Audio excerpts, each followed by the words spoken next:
Zee 24 तास एक पाऊल पुढे। पावसानं दडी मारल्यानं आधीच नाशिककर हैराण झालेत। संपूर्ण शहरावर पाणी संकट ओढवलंय।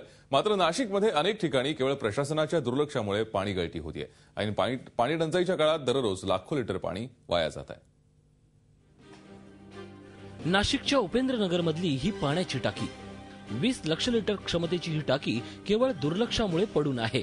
गेल्याच वर्षी या टाकीचं उद्घाटन झालं, पण बांधकामातल्या दोषामुळे आणि शुभम पार्क या भागातल्या नागरिकांचा पाण्याचा प्रश्न सुटणार आहे। वर्षभर पाण्याची नागरिकांची ओरड असते, याला कारण फक्त नाशिक महापालिकेचं पाणी पुरवठा असलेलं नियोजन हे अतिशय ढिसाळपणाचे। याचं कारण या भागातल्या ज्या काही पाणी टाक्या आहे, या पाणी टाक्या बांधल्यापर्यंत त्या ठिकाणी भरत नाही, पाणी मिळत नाही, अशी त्या ठिकाणी तक्रार आमच्याकडे ऐकायला आलेली आहे। ही दुसरी टाकी गांधीनगर मधली। ही टाकी जुनी झाल्यानं तिच्या जागी नवी टाकी बांधण्याचा प्रस्ताव गेल्या अनेक महिन्यांपासून लाल फितीच्या कारभारात अडकलाय। लक्ष दिल्याने तर काय परिस्थिती निर्माण होती कोणत्या डिपार्टमेंटची, त्याच्यामुळे ही अशी परिस्थिती उद्भवली।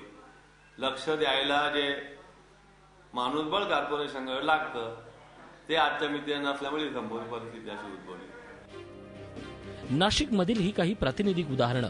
नाशिकमध्ये अनेक ठिकाणी टाक्या आहेत, पण त्यांची देखभालच होत नाहीये। ठिकठिकाणी पाणी गळती होते आहे। ऐन पाणी टंचाईच्या काळात लाखो लिटर पाणी वाया जातंय। पाऊस पाणी नसल्याची ओरड करण्यापेक्षा पाण्याची गळती थांबवण्याला प्राधान्य देणं हे अतिशय महत्त्वाचं बनलंय। झी 24 ताससाठी मुकुल कुलकर्णी, नाशिक। झी 24 तास एक पाऊल पुढे।